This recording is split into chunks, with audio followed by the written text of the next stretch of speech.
대만의 한 시대 큰 스님이셨던 광친 노아상께서는 깊고 깊은 선정의 공부와 지극히 순수한 연불 법문으로 세상에 널리 알려지셨습니다. 스님께서는 수십 년의 수행 끝에 놀라운 비밀 하나를 발견하셨습니다. 그것은 바로 연불을 할 때 특별한 호흡 조절법을 함께하면 단 열흘 만에도 깊은 고요함 속에 들어가 연불선매의 수승한 경지를 체험할 수 있다는 것이었습니다. 이 신비로운 호흡 조절법은 과연 무엇일까요?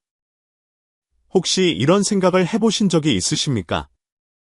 왜 나는 오랜 세월 연불을 해왔지만 좀처럼 마음의 깊은 평화가 찾아오지 않는 것일까? 이 길은 혹시 타고난 근기를 가진 특별한 수행자들만을 위한 것은 아닐까?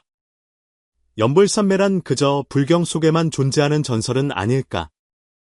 하고 말입니다. 하지만 오늘 당신이 이 글을 보게 된 것은 결코 우연이 아닙니다.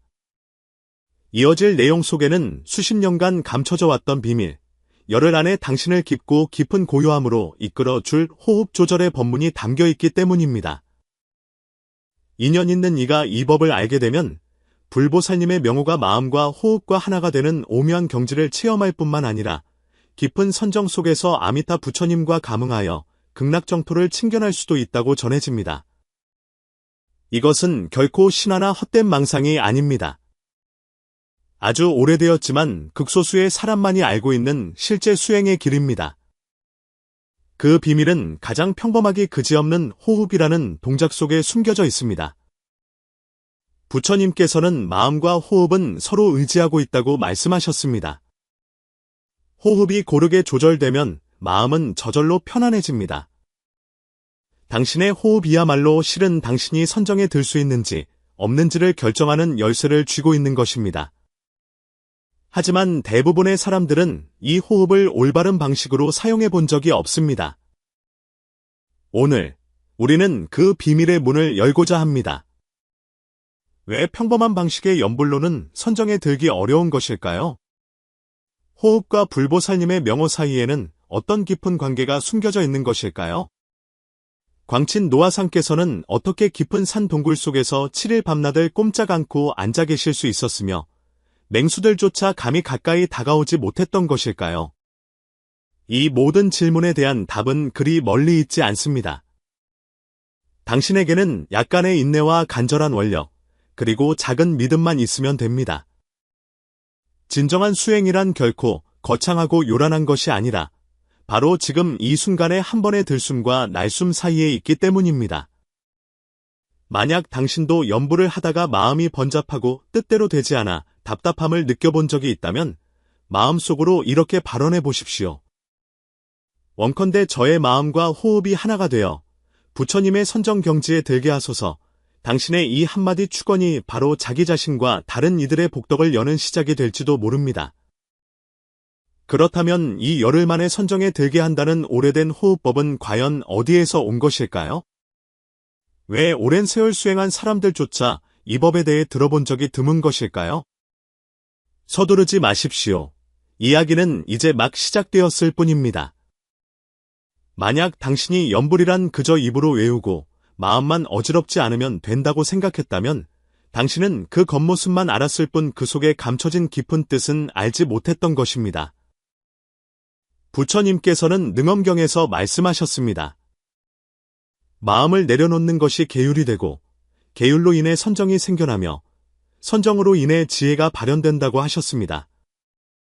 이는 진정한 지혜란 경전을 읽거나 베껴 쓰는 것만으로 얻어지는 것이 아니라 계율을 지키는 청정한 마음에서 선정의 힘이 생겨나고 다시 그 선정 속에서 지혜의 눈이 열린다는 뜻입니다. 그렇다면 이 선정은 어디에서 오는 것일까요? 바로 마음과 호흡이 서로 의지하는 데서 생겨납니다. 옛 큰 스님들께서는 이미 말씀하셨습니다. 마음을 다스리려거든 먼저 호흡부터 고르게 하라. 호흡이 고르면 마음은 저절로 편안해진다고 말입니다. 안타깝게도 대부분의 수행자들은 연불을 그저 소리를 쌓아 올리는 행위로만 여겼을 뿐 그 소리의 배후에서 호흡이 모든 것을 이끌고 있다는 사실을 잊고 있었습니다. 호흡은 당신과 당신의 내면 세계를 이어주는 유일하고도 끊임없는 다리입니다. 마음이 한번 움직이면 호흡은 이내 흐트러지고 마음이 고요해지면 호흡은 저절로 안정됩니다. 혹시 당신은 화가 나거나 슬프거나 혹은 무언가에 극도로 집중할 때 공통적으로 나타나는 현상이 있다는 것을 알아차린 적이 있습니까? 그것은 바로 호흡이 순간적으로 멈춘다는 것입니다. 이것은 우연이 아니라 호흡과 의식 사이에 매우 깊은 연관성이 존재함을 알려주는 인간의 본능적인 반응입니다. 부처님께서 대안반수이경에서 전하신 수행법 중에 안반념이라는 것이 있습니다. 이는 호흡을 관하고 호흡을 생각하는 것으로 84,000 법문 가운데에서도 매우 중요한 지관 수행의 근본입니다.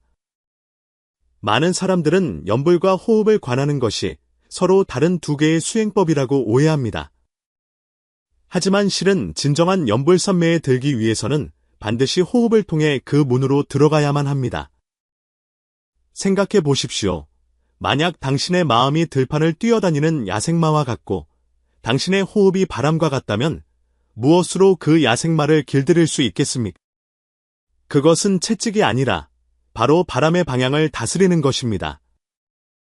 아미타경에서는 한마음이 흐트러지지 않으면 극락에 왕생할 수 있다고 하셨습니다. 하지만 어떻게 그 한마음을 이룰 수 있을까요? 경전에는 그 구체적인 방법에 대해 자세히 설명되어 있지 않습니다. 광친 노아상님의 수행은 바로 이 점을 보완한 것입니다. 스님께서는 안반념 수행을 부처님의 명호 속에 녹여내어 한 번의 나무아미타불이 더 이상 공허한 외침이 아니라 몸과 마음, 그리고 기운과 호흡 전체가 하나가 되게 하셨습니다. 이것은 마치 당신 영혼의 주파수를 특별한 파장에 맞추어 아미타 부처님의 원력과 동조를 이루는 것과 같습니다. 이것은 환상이나 상상이 아니라 마음과 호흡이 한데 모여 멈추었을 때 부처님의 힘과 감응하여 부처님의 경지에 들어가는 것입니다. 이러한 방법은 세상 사람들이 가벼이 얻을 수 있는 것이 아닙니다. 왜냐하면 이 방법은 당신에게 1000번, 10,000번을 외우라고 요구하는 것이 아니라 단 한 번의 염불이라도 호흡에 일어나고 사라짐을 꿰뚫고 한 글자 한 글자가 몸과 마음 깊은 곳에 간직되기를 바라기 때문입니다. 그래서 당신은 비로소 깨닫게 될 것입니다. 왜 어떤 사람은 3년, 10년을 염불해도 번뇌가 예전과 같고 또 어떤 사람은 단 열흘을 폐관 수행하고도 마음이 별처럼 밝고 맑아지는지를 말입니다. 광친 노아상께서는 말씀하셨습니다. 부처님의 명호에 영험이 없는 것이 아니라 그대가 진정으로 염불을 하지 않았을 뿐이다. 때는 민국 70년대 광친 노아상께서 대만 성천선사의 주지로 계실 때였습니다. 스님께서는 깊은 수행 공부로 수많은 중생을 제도하셨습니다. 어느 날 젊은 출가자인 정경 스님이 가르침을 구하기 위해 찾아왔습니다. 그의 마음은 깊은 의문으로 가득 차 있었습니다. 스승님, 제자는 염불을 시작한 지 5년이 되었고 매일 부지런히 정진하고 있습니다. 하지만 아무리 노력해도 좀처럼 선정에 들지 못합니다. 부디 자비를 베푸시어 가르침을 주십시오. 정경 스님이 공손히 여쭈었습니다. 광친 노아상께서는 마침 경례를 거닐며 염불을 하고 계셨습니다. 그 걸음은 느리면서도 안정되었고 한 걸음 한 걸음이 부처님의 명호와 완전히 일치하였습니다. 스님께서는 걸음을 멈추고 자애로운 눈빛으로 젊은 승려를 바라보셨습니다. 그대는 염불을 할 때 자신의 호흡을 관찰해 본 적이 있는가? 호흡 말입니까? 정경 스님은 조금 의외라는 듯 되물었습니다. 스승님, 제자는 그저 부처님의 명호를 부르는 데만 집중했을 뿐 호흡에는 특별히 주의를 기울이지 않았습니다. 그것이 바로 그대가 선정에 들지 못하는 이유이다. 노아상께서 말씀하셨습니다. 염불하여 선정에 드는 핵심은 불보살님의 명호를 얼마나 빨리, 얼마나 많이 부르느냐에 있는 것이 아니라 호흡을 얼마나 올바르게 조절하느냐에 달려있느니라. 내가 산중에서 20년간 폐관 수행을 하면서 바로 이 호흡과 염불의 관계를 연구하였고 마침내 그 비결을 깨달았노라. 노아상께서는 천천히 자리에 앉으시며 물으셨습니다. 그대는 왜 어떤 사람은 연부를 통해 선정에 들 수 있고 어떤 사람은 평생을 해도 들지 못하는지 아는가? 그 핵심은 바로 호흡에 있다. 호흡이 어지러우면 마음도 어지럽고 호흡이 안정되면 마음도 안정되는 법이다. 연부를 할 때 호흡을 올바르게 조절할 수만 있다면 열흘 안에 반드시 깊고 깊은 선정의 경지에 들 수 있을 것이다. 정경 스님은 놀라움과 기쁨에 찬 목소리로 물었습니다. 스승님, 정말로 그렇게 오묘한 법이 있습니까? 내가 산 동굴에서 수행할 때 한 번 앉으면 7일 밤낮을 일어나지 않았는데 바로 이 방법을 썼기 때문이다. 노아상께서 말씀하셨습니다. 그때는 호랑이까지 찾아와 나를 지켜주었으니 그 공부의 깊이를 짐작할 수 있을 것이다. 이 방법은 내가 발명한 것이 아니라 옛 큰 스님들께 배운 것을 바탕으로 나의 수행 체험을 더해 완성시킨 것이다. 노아상께서는 계속해서 설명하셨습니다. 보통 사람들은 연부를 할 때 호흡을 자연스럽게 내버려두고 특별히 조절하지 않는다. 그렇게 연부라는 것도 물론 공덕이 있지만 마음을 한데 모아 선정에 들기는 매우 어렵다. 진정한 연불 선정법은 호흡을 4단계로 나누어야 한다. 숨을 들이쉬고 잠시 멈추고 내쉬고 다시 잠시 멈추는 것이다. 그리고 각 단계마다 부처님의 명호를 맞춰야 하느니라. 4단계 말씀이십니까? 정경 스님이 이해가 되지 않는다는 듯 물었습니다. 그렇다.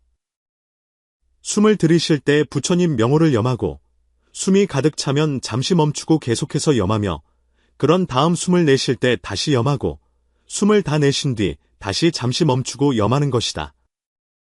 이렇게 한 번의 완전한 호흡 주기 동안 부처님의 명호는 처음부터 끝까지 끊이지 않게 된다. 그리고 호흡이 의식적으로 조절되기 때문에 마음은 저절로 부처님의 명호 위에 편안히 머물게 된다. 노아상께서는 자리에서 일어나 직접 시범을 보이셨습니다. 예를 들어 숨을 들이쉬면서 나무아미타불을 염하고 숨을 멈춘 상태에서 나무아미타불을 염하고 숨을 내쉬면서 나무아미타불을 염하고 다시 숨을 멈추고 나무아미타불을 염하는 것이다. 이렇게 하면 한 번의 호흡에 4번의 명호를 염하게 되어 마음이 완전히 집중되고 아주 빠르게 선정에 들 수 있다. 정경 스님은 스승님의 방법을 따라 연부를 해보았고 즉시 이전과는 다른 느낌을 받았습니다. 스승님, 이렇게 연부를 하니 확실히 마음이 더욱 집중되는 것 같습니다. 그런데 숨을 멈추는 시간은 어떻게 조절해야 합니까? 그것이 바로 핵심이다. 노아상께서 말씀하셨습니다. 숨을 멈추는 시간은 차근차근 점진적으로 늘려가야 한다. 처음부터 너무 길게 멈추려고 해서는 안 된다. 초심자는 매번 숨을 멈출 때 1, 2초 정도만 하고 익숙해지면 점차 그 시간을 늘려 나중에는 10여 초, 심지어 수십 초까지 멈출 수 있게 될 것이다. 왜 숨을 멈추고 연부를 해야 합니까? 정경 스님이 궁금하여 물었습니다. 숨을 멈출 때 마음이 가장 쉽게 안정되기 때문이다. 노아상께서 설명하셨습니다. 그대 자신을 한번 관찰해 보아라. 무언가에 온 마음을 다해 집중할 때 자신도 모르게 숨을 참고 있지 않은가? 이것은 마음이 집중될 때 나타나는 자연스러운 현상이다.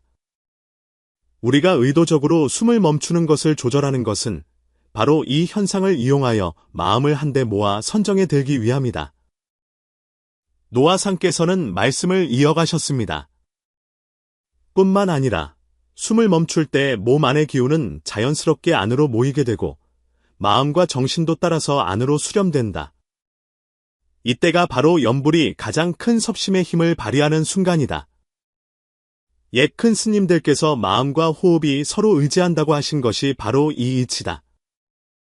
호흡이 완전히 마음에 의해 조절될 때 마음 또한 온전히 부처님의 명호 위에 머물 수 있게 되는 것이다. 정경 스님은 넋을 잃고 스승님의 말씀을 들었습니다. 스승님, 그렇다면 구체적인 수련 방법은 어떠합니까? 이 방법에는 엄격한 순서와 금기 사항이 있다. 노아상께서 말씀하셨습니다.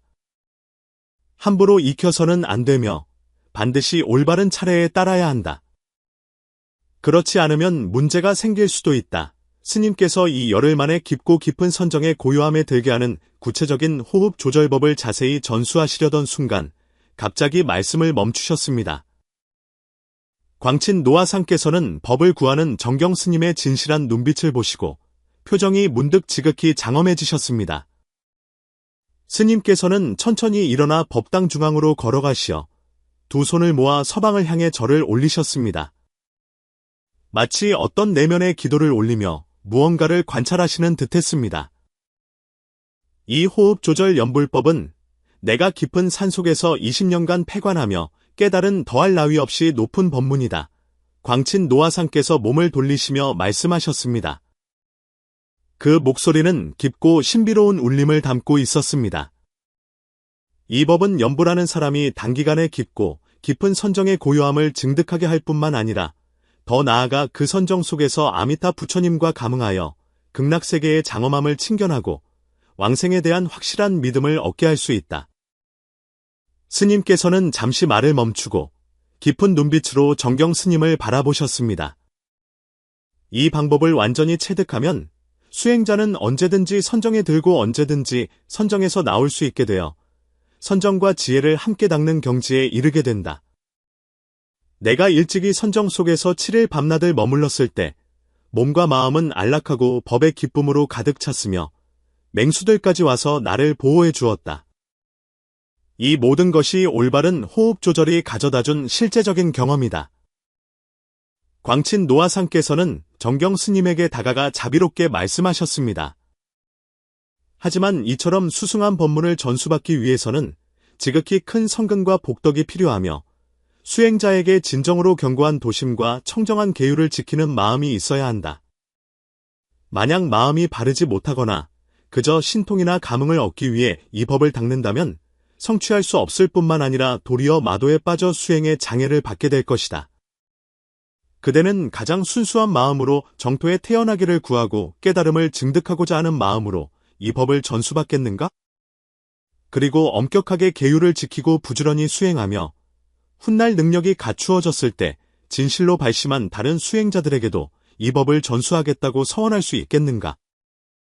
이 열흘 안에 깊고 깊은 선정의 고요함에 들게 하는 호흡 조절 비법은 과연 어떤 깊은 수행의 진리를 담고 있는 것일까요? 정경 스님은 두 무릎을 꿇고 머리를 땅에 조아리며 간절한 목소리로 아뢰었습니다. 제자는 보리의 큰 서원을 바라옵니다. 청정한 몸과 마음으로 이 법을 수행하고 결코 신통이나 기이한 현상에 미혹되지 않을 것입니다. 오직 선정 속에서 부처님을 뵙고 서방 정토에 태어나기를 원할 뿐입니다. 광친 노화상께서는 천천히 고개를 끄덕이시며 그 마음의 진실함을 살피셨습니다. 잠시 후 스님께서는 품속에서 작은 천 주머니를 꺼내 조심스럽게 여셨습니다. 그 안에서는 누렇게 바랜 손으로 직접 뺏겨 쓴 불경 한 장이 나왔습니다. 거기에는 글자와 그림들이 빽빽하게 적혀 있었는데 바로 스님께서 폐관 수행하실 때 남기신 호흡 수행에 대한 기록이었습니다. 이것은 내가 20년간 폐관 수련하여 얻은 것이다. 오직 인연 있는 사람에게만 전수하노라. 기억하여라. 이것은 평범한 호흡 조절술이 아니라 불문에서 선정으로서 마음을 거두고 마음으로서 호흡을 거두는 법문이다. 반드시 몸과 입과 뜻, 삼업이 청정해야만 아무런 장애 없이 이 법을 받아 누릴 수 있을 것이다. 정경 스님은 두 손으로 경전 페이지를 받아 들었고 마치 지극한 보물을 얻은 듯했습니다. 열흘 후 광친 노화상께서 분부하셨습니다. 내일부터 그대는 선당에서 홀로 열흘간 수행하여라. 말을 해서는 안 되며 잡다한 생각을 해서도 안 된다. 오직 이 법에 의지하여 호흡을 조절하며 연불에만 집중하여라. 열흘이 지나 몸과 마음이 맑고 편안해지면 자연히 이 법문이 오묘한 이치를 알게 될 것이다. 첫째 날, 몸과 호흡을 조절하다. 정경 스님은 가르침받은 대로 먼저 앉는 자세부터 바로 했습니다. 척추는 탑처럼 곧게 세우고 혀는 입천장에 가볍게 대었으며 눈은 코끝에, 코끝은 마음속에 부처님 형상을 바라보았습니다. 그는 나무아미타불을 염하기 시작했습니다. 하지만 이번에는 한 구절 한 구절의 명호가 모두 하나의 호흡 단계와 짝을 이루었습니다. 숨을 들이쉴 때 한 구절, 숨을 멈출 때 한 구절, 숨을 내쉴 때 한 구절, 그리고 다시 숨을 멈출 때 한 구절. 본래 제멋대로이던 호흡은 점차 규칙적으로 조절되었고 마음도 서서히 안정을 찾아갔습니다. 처음 2시간 동안은 호흡이 가빴고 마음속의 망념은 마치 원숭이가 날뛰듯 어지러웠습니다. 문득 어젯밤의 꿈이 떠오르기도 하고 오늘 먹은 밥 반찬이 생각나기도 했습니다. 심지어 코가 가렵고 다리가 저린 것까지 세상에서 가장 큰 일처럼 느껴졌습니다. 둘째 날, 정경 스님은 억지로라도 움직이지 않고 계속해서 호흡 조절에만 집중했습니다. 저녁 무렵이 되자 그는 문득 자신의 마음이 마치 연못물과 같다고 느꼈습니다. 비록 아직 거울처럼 평온하지는 않았지만 이전과 같은 광란의 상태는 이미 사라져 있었습니다. 셋째 날, 마음과 호흡이 점차 조화되고 망념이 저절로 쉬다. 셋째 날이 되자 호흡은 더 이상 무의식적인 자연스러운 동작이 아니라 연불의 박자를 맞추는 지휘봉이 되었습니다. 부처님의 명호가 입에서 나올 때마다 마음은 그에 따라 안으로 수렴되었고 특히 숨을 멈추는 그 짧은 순간 그는 마치 기이한 정지의 감각에 닿는 듯했습니다. 그 순간 세상은 고요해졌고 생각도 멈추었습니다. 오직 부처님의 명호만이 종소리처럼 마음속에 울려 퍼질 뿐이었습니다. 더욱 기묘한 것은 평소에 끊임없이 침입해 오던 망상들이 이때는 마치 멀리서 속삭이는 소리처럼 더 이상 마음의 호수를 흔들 힘을 갖지 못했다는 것입니다. 그는 비로소 스승님께서 숨을 멈출 때 마음이 가장 쉽게 안정된다고 하신 말씀이 비유가 아니라 실제 경험임을 이해하기 시작했습니다. 다섯째 날, 몸과 마음이 안으로 수렴되고 법의 기쁨이 나타나다. 닷새째 수행 중 정경 스님은 다시 한번 오랜 시간 좌선에 들었습니다. 문득 그는 온몸의 털구멍이 모두 닫히고 기운이 더 이상 코와 입으로 드나드는 것이 아니라 몸 안에서 자연스럽게 순환하는 것을 느꼈습니다. 그는 비록 능엄경에서 소리의 흐름에 들어가 소리의 근원을 잇는다는 말씀을 알고 있었지만 이처럼 기묘한 상태를 직접 체험해 본 적은 없었습니다. 순간 이것이 혹시 막영에 드는 것은 아닐까 하는 생각이 스쳤지만 이내 부처님의 명호가 떠올랐고 그는 계속해서 그 선정의 경지 속으로 깊이 잠겨 들어갔습니다. 한동안 그는 자신이 선당에 있는지 아니면 꿈속의 극락에 있는지 알 수 없었습니다. 다만 부처님의 빛이 마음속에서 천천히 흐르는 것을 느꼈을 뿐입니다. 그 빛은 부드러우면서도 눈부시지 않았고 따뜻하면서도 뜨겁지 않았습니다.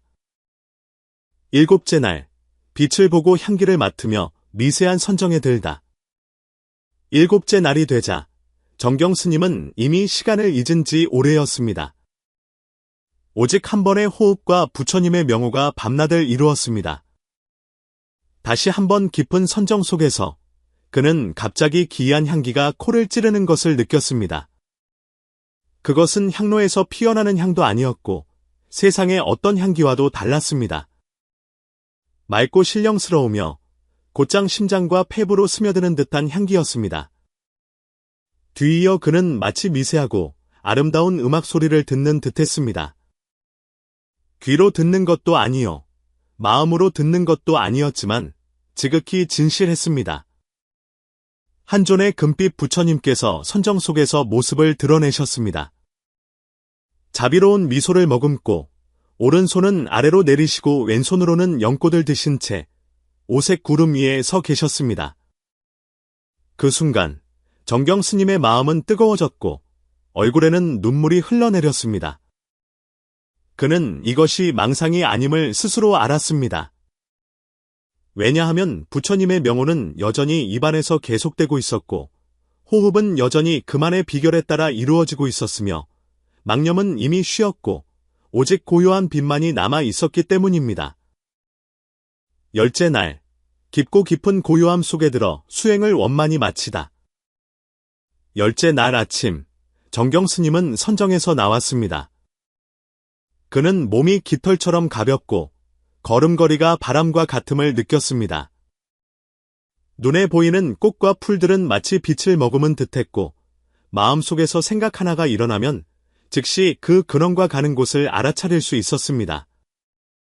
그는 공손히 부처님 앞에 나아가 절을 올리고 말없이 무릎을 꿇었습니다. 마음속에는 오직 깊은 감사와 경외심만이 가득했습니다. 이윽고 광친 노화상께서 선당으로 들어오셨습니다. 정경 스님이 땅에 엎드려 움직이지 않는 것을 보시고 미소를 지으시며 말씀하셨습니다. 보아하니 그대가 이미 이 법을 초보적으로나마 체득한 듯하구나. 정경 스님은 3번 머리를 조아렸습니다. 스승님, 제자는 일회째 되는 날 부처님을 뵙고 향기를 맡았으나 마음에는 아무런 의심도 일어나지 않았습니다. 이 법은 과연 지극히 기묘하고 수승합니다. 노아상께서 고개를 끄덕이셨습니다. 그대가 지금 잃은 경지는 겨우 미세한 선정일 뿐 아직 진정한 연불삼매의 경지는 아니다. 그러니 결코 그대가 본 것에 집착해서는 안 된다. 부처님께서 말씀하시길 빛을 보거나 향기를 맡거나 형상을 보는 것은 모두 선정 가운데 방편일 뿐 궁극의 실상이 아니라고 하셨느니라. 제자, 명심하겠습니다. 정경 스님은 공손히 대답했습니다. 호흡 4단계 연불법문이 구결이 전해지다. 광친 노아상께서는 그가 이미 법을 감당할 만한 마음 그릇을 갖추었음을 보시고 마침내 구결을 입으로 전수하셨습니다. 4단계로 호흡을 조절하고 4구절의 부처님 명호를 염하여 마음을 거두어 선정에 들면 보아도 본 바가 없느니라.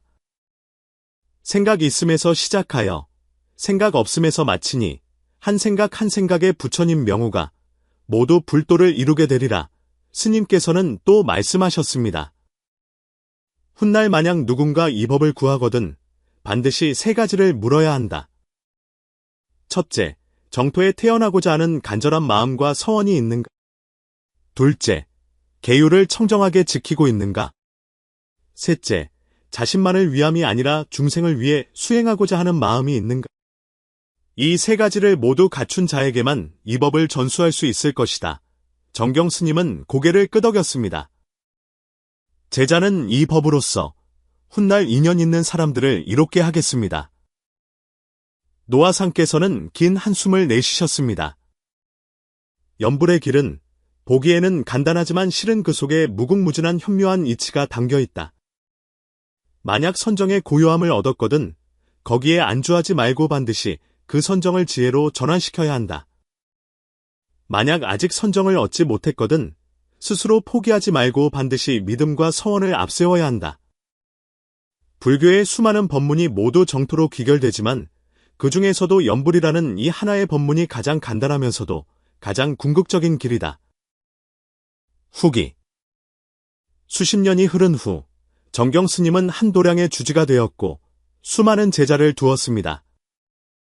법을 구하는 이가 찾아오면 그는 종종 연좌에 조용히 앉아 이렇게 말했습니다. 연불하며 호흡을 조절하는 4단계의 법은 호흡의 기술이 아니라 마음을 내려놓는 길입니다. 원컨대 당신이 연불을 배로 삼고 호흡을 노로 삼아 생사의 고통 바다를 건너 저 극락의 피안에 도달하기를 바랍니다.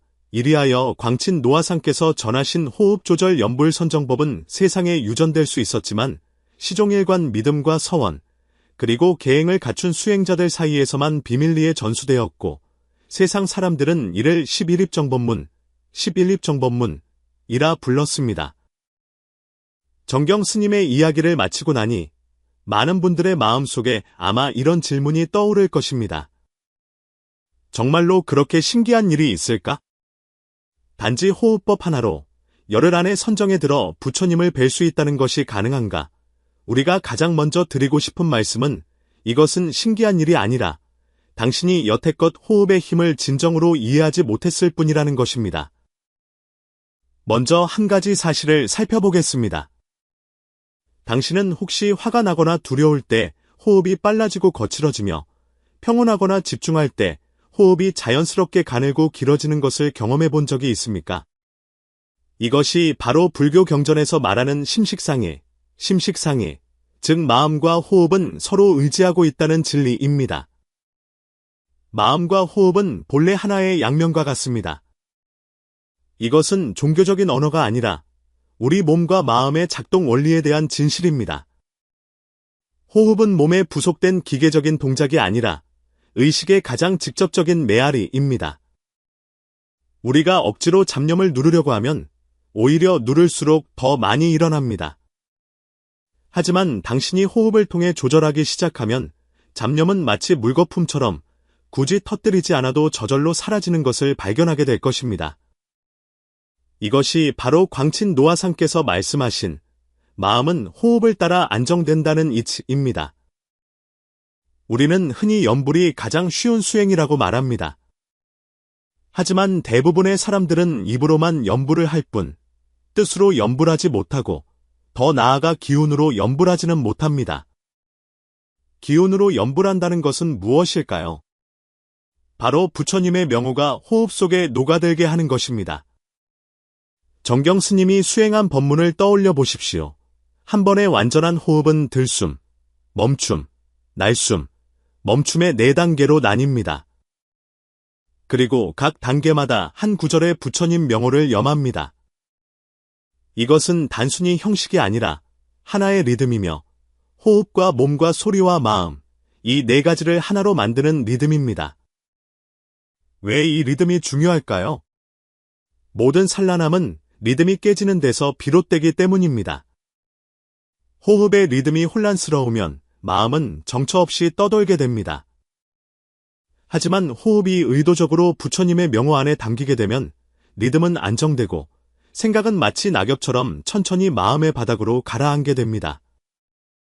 그리고 그 호흡 속의 짧은 멈춤이야말로 이 법문이 현묘한 비밀이 있는 곳입니다. 당신은 무언가에 집중할 때 사람이 자연스럽게 숨을 멈춘다는 것을 알아차린 적이 있습니까? 이것은 생리적인 차원에서 당신에게 알려주는 것입니다. 숨을 멈추는 것이 바로 의식을 집중시키는 입구라는 사실을 말입니다. 불경에서는 마음을 한 곳에 멈추면 이루지 못할 일이 없다고 하셨습니다. 그런데 어떻게 마음을 멈출 수 있을까요? 그 답은 바로 먼저 호흡을 멈추는 것입니다. 당신이 1초 동안 숨을 참으면 마음의 생각도 덩달아 1초 동안 머물게 됩니다. 만약 숨을 참는 그 순간에도 부처님의 명호를 계속 유지할 수 있다면 그 한마디의 명호는 망념을 꿰뚫는 날카로운 칼날이 될 것입니다. 그리고 열흘이라는 시간은 하나의 임계점입니다. 옛 큰 스님들의 수행 경험에 따르면 한 사람이 자신의 몸과 마음의 습관을 입으로 사상호흡 율동 속에 완전히 던져 넣으면 대략 7일에서 열흘 사이의 잡념의 단층이 생겨납니다. 마치 산등성이 하나를 넘어 새로운 의식의 평원으로 들어서는 것과 같습니다. 물론 모든 사람이 열흘을 버틸 수 있는 것은 아니며 모든 사람이 정확하게 호흡을 맞출 수 있는 것도 아닙니다. 그래서 이 법문은 내밀이라 불립니다. 비밀로 하기 때문이 아니라 아무나 함부로 흉내낼 수 없기 때문입니다. 광친 노아상께서는 분명하게 말씀하셨습니다. 부처님의 명호에 영험이 없는 것이 아니라 그대가 진정으로 기운을 써서 염불하지 않았을 뿐이다. 우리는 흔히 불가에서 지관상운이라는 말을 듣습니다. 는 그 마음을 조복받는 것이고 은 진실한 모습을 비추어 보는 것입니다. 하지만 지란 과연 무엇일까요? 머릿속을 텅 비우는 것일까요? 억지로 아무 생각도 하지 않으려고 애쓰는 것일까요? 한 점을 뚫어져라 쳐다보고 움직이지 않는 것일까요? 모두 아닙니다. 불교에서 말하는 지는 멈춤이나 억압이 아니라 마음이 본래의 자리로 돌아가게 하는 것입니다. 마치 물이 수평을 이루고 바람이 형체 없는 곳으로 돌아가며 달이 움직이지 않을 때 비로소 호수 표면에 그 그림자를 비출 수 있는 것과 같습니다. 당신의 마음이 멈추지 않으면 부처님의 명호가 그 안에 들어올 수 없습니다. 그리고 지혜 상태에서 염불하는 것이야말로 마음이 그 최초의 청정한 상태로 돌아가게 하는 것입니다. 천태지의 대사께서는 대승지관에서 매우 깊은 의미를 담은 법어를 남기셨습니다. 지란 곧 열반의 본체이다. 이는 지가 수행의 수단이 아니라 열반 그 자체가 드러난 모습이라는 뜻입니다. 이 옛말씀을 깊이 새기지 않으면 쉽게 지나쳐버리기 쉽습니다. 하지만 당신이 호흡 염불 법문과 결합하여 이 말씀을 체험해 본다면 비로소 그 의미를 깨닫게 될 것입니다. 당신이 숨을 멈춘 한순간에도 염불이 여전히 물 흐르듯 이어질 때 그 순간 마음은 어떤 것에도 매달리지 않고 생각은 흩어지지 않으니 당신은 이미 열반의 상태 모형 속으로 들어가고 있는 것입니다. 지는 멈춤이 아니라 마음이 부처님 명호 위에서 흔들리지 않는 것입니다. 그것은 당신이 한 번의 들숨과 날숨 속에서 바깥 경계에 이끌리지 않고 안의 생각에 끌려가지 않게 해줍니다.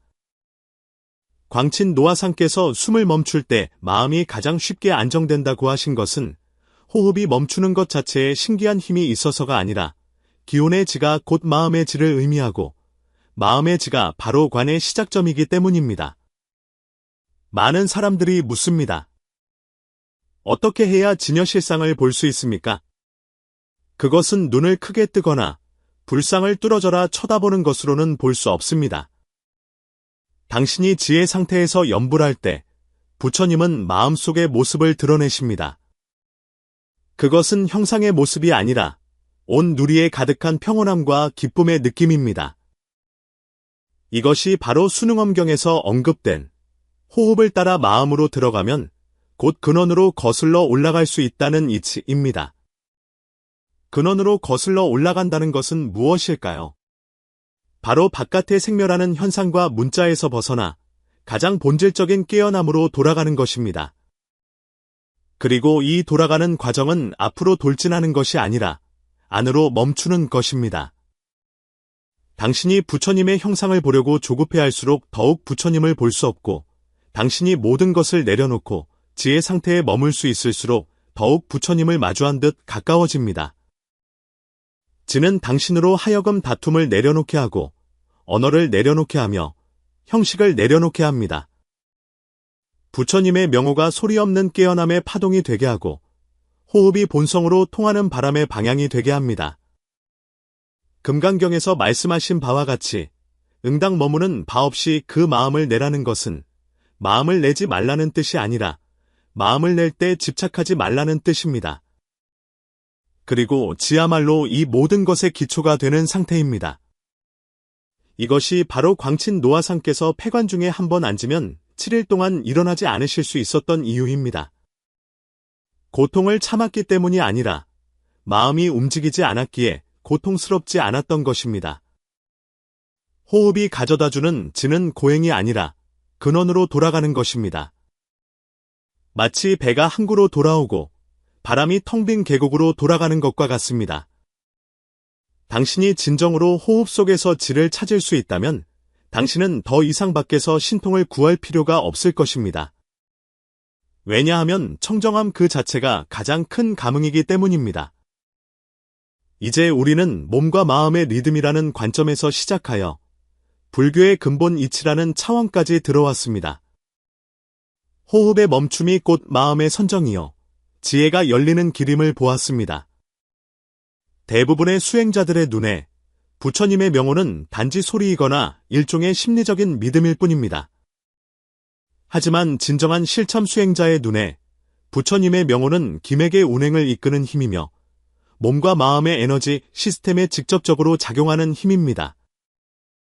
우리는 흔히 기가 통하면 병이 나가고 기가 순하면 정신이 맑아진다는 말을 듣습니다. 한의학과 불교의 가르침이 만나는 지점에서 기는 생명을 유지하는 기초일 뿐만 아니라 수행경지의 관건이기도 합니다. 부처님의 명호는 외부의 소리가 아니라 내부에서 생겨나는 시동장치입니다. 당신이 나무아미타불을 염할 때 혹시 주의해 보셨습니까? 만약 그저 입으로만 염불하고 몸에 아무런 반응이 없다면 당신은 금방 피로해지고 마음이 흩어질 것입니다.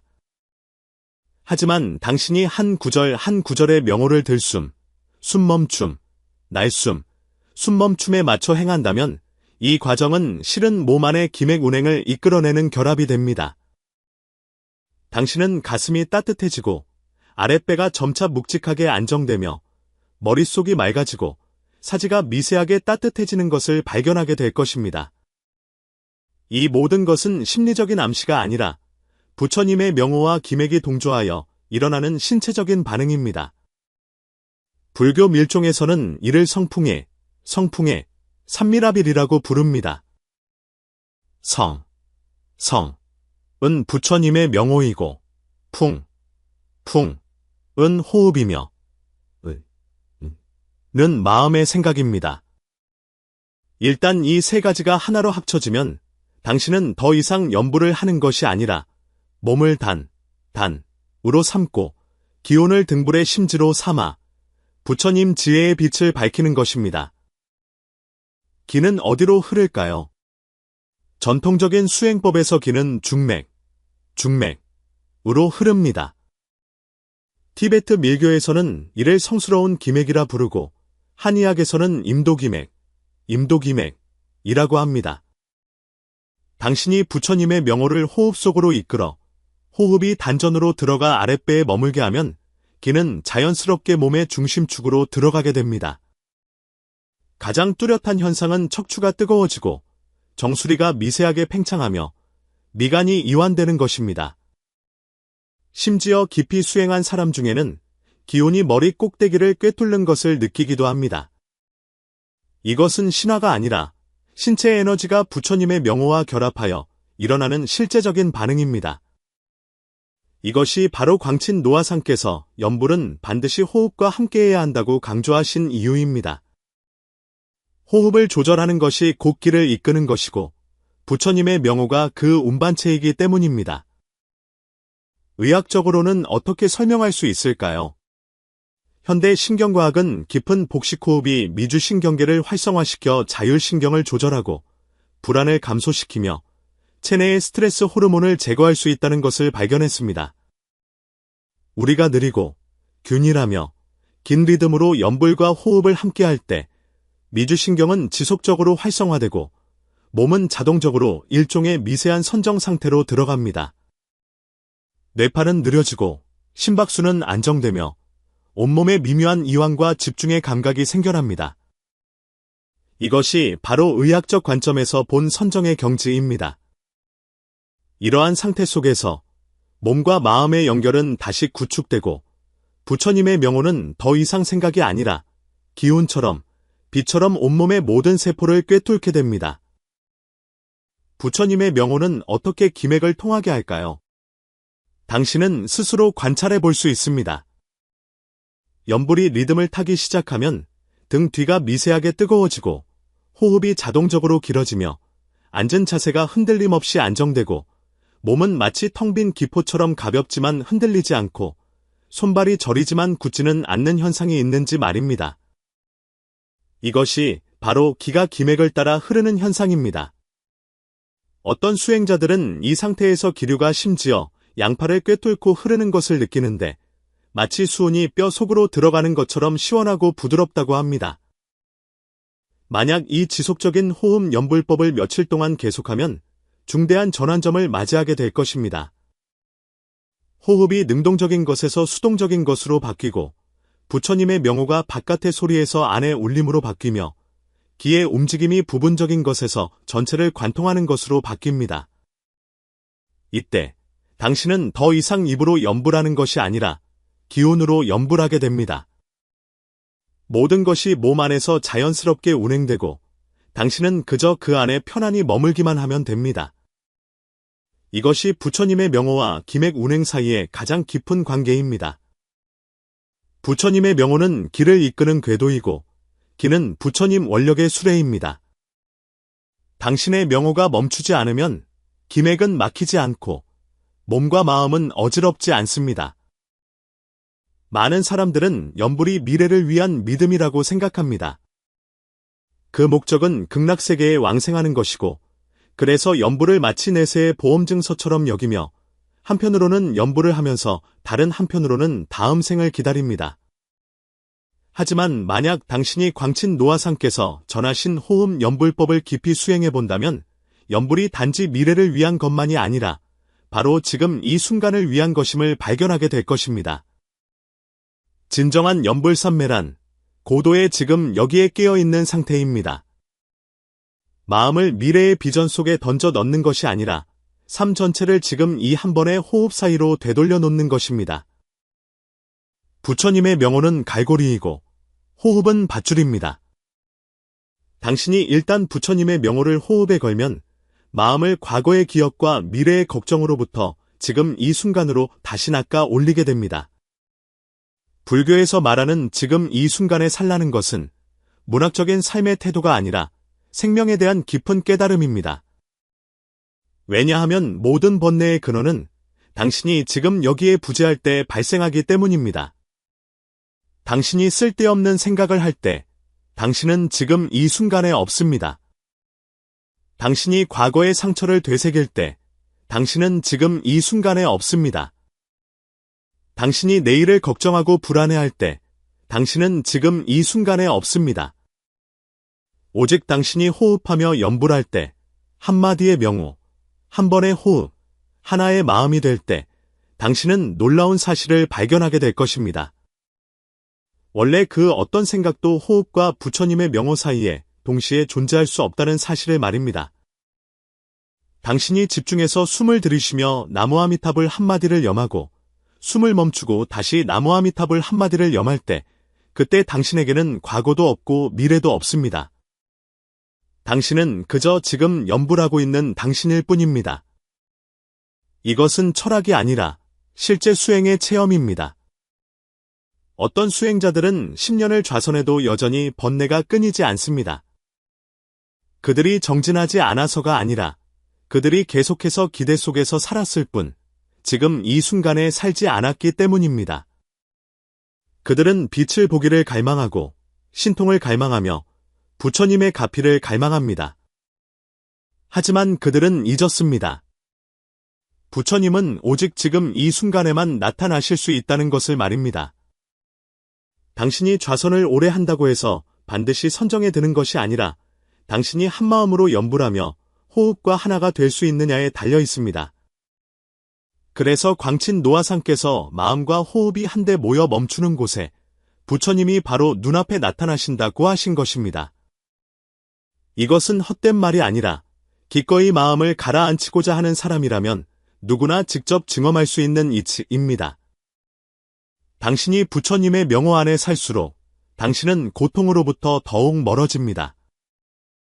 당신이 지금 이 순간에 연불할수록 당신은 해탈에 더욱 가까워집니다. 부처님은 미래에서 당신을 기다리시는 것이 아닙니다. 부처님은 당신이 온전히 호흡의 지금 이 순간으로 돌아오기를 원하실 때 바로 이 순간 당신과 만나십니다. 이제 당신은 이것이 평범한 연불 방법이 아니라 몸과 마음의 조절, 호흡의 리듬, 그리고 부처님 명호의 에너지가 융합된 완전한 체계임을 알게 되셨을 것입니다. 하지만 이것은 전설에 속한 것도 아니고 아득히 먼 이야기도 아닙니다. 당신의 일상 수행 속에서 바로 지금 시작할 수 있습니다. 우리는 이 법문을 3단계로 나누어 설명하겠습니다.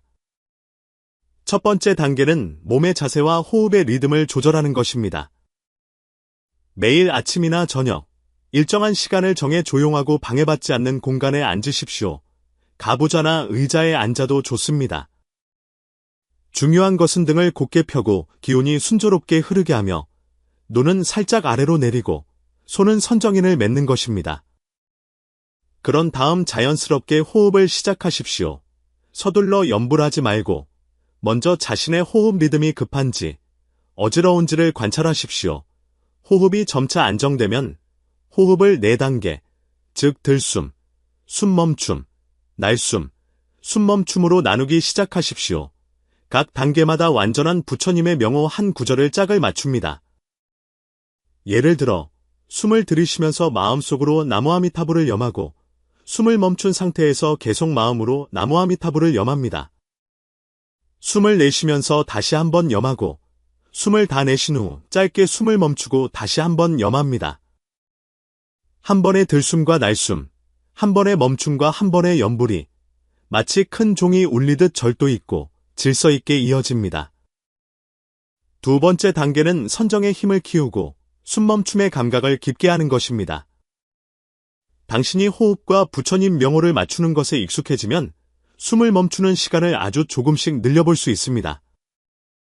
억지로 숨을 참는 것이 아니라 선정의 힘이 증장됨에 따라 자연스럽게 각 호흡 사이의 간격을 늘리는 것입니다. 당신은 숨을 멈출 때 내면의 안정과 맑음을 가장 쉽게 느낄 수 있음을 발견하게 될 것입니다. 이때 염불은 소리가 더 이상 중요하지 않고 마음의 생각이 물 흐르듯 흐르며 부처님의 명호는 바깥의 외침에서 안의 밝음으로 변합니다. 이 단계에서는 한 번에 30분을 넘기지 않는 것이 좋습니다. 차라리 매일 2번 연습하는 것이 욕심내어 길게 하는 것보다 낫습니다. 세 번째 단계는 일상생활 속에서 한 번의 호흡이 한 번의 염불이 되게 하는 것입니다.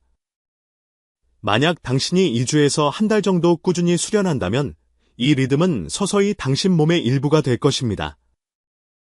차를 타고 있을 때나 길을 걸을 때, 심지어 설거지를 하거나 밥을 지을 때에도 당신은 염불을 자연스러운 호흡에 맞춰 할 수 있게 됩니다. 이때 당신은 무엇이 진정한 염불삼매인지를 체험하게 될 것입니다. 앉아 있을 때만 수행하는 것이 아니라 호흡하는 모든 순간순간이 부처님의 명호 위에 편안히 머무는 것입니다. 흔히 저지르는 잘못에 대해 알려드립니다. 절대로 억지로 숨을 참지 마십시오. 숨을 멈추는 것은 숨을 막는 것이 아니라 가볍게 움직이지 않고 호흡을 잠시 멈추는 것입니다. 반드시 차근차근 점진적으로 자연스럽게 시간을 늘려가야 합니다. 또한 특이한 현상을 추구하지 마십시오. 향기를 맡거나 빛을 보거나 부처님의 형상을 보는 것은 모두 감흥에 속하는 것이지 목적이 아닙니다. 이 법을 가지고 자랑하거나 공개적으로 가르치지 마십시오. 앞에서 말했듯이 이 법은 오직 원력과 계행을 갖춘 사람에게만 전수되어야 합니다. 가벼운 마음으로 행하면 효과가 없을 뿐만 아니라 도리어 어지러움을 겪을 수 있습니다. 만약 당신이 꾸준히 이 길을 갈 수 있다면 당신은 체험하게 될 것입니다. 부처님의 명호가 더 이상 기계적인 반복이 아니라 몸과 마음과 동조하는 에너지의 흐름임을, 호흡이 더 이상 자연스러운 소모가 아니라 수행의 운반체임을, 염불이 더 이상 밖에서 구하는 소리가 아니라 내면의 부처님과 감응하는 것임을 말입니다. 이 장은 당신을 실제 수행의 길로 이끌어 전설 속의 11입정이 더 이상 이야기가 아니라 실제로 걸어갈 수 있는 길이 되게 할 것입니다. 염불은 다른 사람에게 들려주기 위한 소리가 아니며 자신을 위로하기 위한 형식도 아닙니다. 한 번의 들숨과 날숨 사이에서 진정한 자기 자신을 보는 것입니다. 당신은 혹시 진정한 부처님께서 사실 법당 안에나 나무나 돌로 만든 불상 안에나 목이 쉬도록 외치는 소리 안에 계신 것이 아니라 당신의 매 순간 깨어있는 호흡 속에, 당신의 매 순간 진실한 명호 속에 계시다는 생각을 해본 적이 있습니까? 호흡이 어지럽지 않으면 마음이 어지럽지 않습니다. 마음이 어지럽지 않으면 바로 그곳에 부처님께서 계십니다. 이것이 바로 광친 노아상께서 평생의 수행을 통해 깨달으신 비결입니다. 그것은 신통도 아니고 기적도 아닙니다. 다만 가장 기초적인 것을 극치에 이르도록 활용했을 뿐입니다. 보기에는 간단한 염불과 호흡의 결합이지만 그 배후에는 부처님의 지관 사상, 밀종의 기맥 조절법, 선종의 지금 이 순간에 대한 깨어있음, 나아가 정토종의 원력원만 사상이 모두 담겨 있습니다. 이 모든 것이 한마디 나무아미타불 속에서 하나로 겹쳐질 때 당신은 깨닫게 될 것입니다. 원래 부처님의 명호는 소리가 아니라 극락으로 가는 배였으며 호흡은 생리가 아니라 깨달음의 문을 여는 열쇠였음을 말입니다. 만약 당신이 원하신다면 바로 오늘부터 시작하십시오. 비록 단 5분이라도, 비록 단 한 번의 완전한 호흡에 맞추더라도 진실한 마음으로 부처님의 명호 한 구절을 염해 보십시오. 그 한마디가 바로 당신과 부처님의 진실한 상응입니다. 마지막으로 원컨대 당신의 마음속으로 이렇게 발언하시길 바랍니다. 원컨대 저의 한 호흡 한 호흡이 염불이 되어 몸과 마음이 정토에 귀의하게 하소서. 또한 원컨대 당신의 이생의 서원이 있고 실천이 있으며 부처님의 명호가 늘 함께하기를 바랍니다. 그리하여 생명의 마지막 숨을 내쉴 때 당신이 놀라거나 두려워하지 않고 그저 편안하게 한마디 나무아미타불을 염하시기를 기원합니다.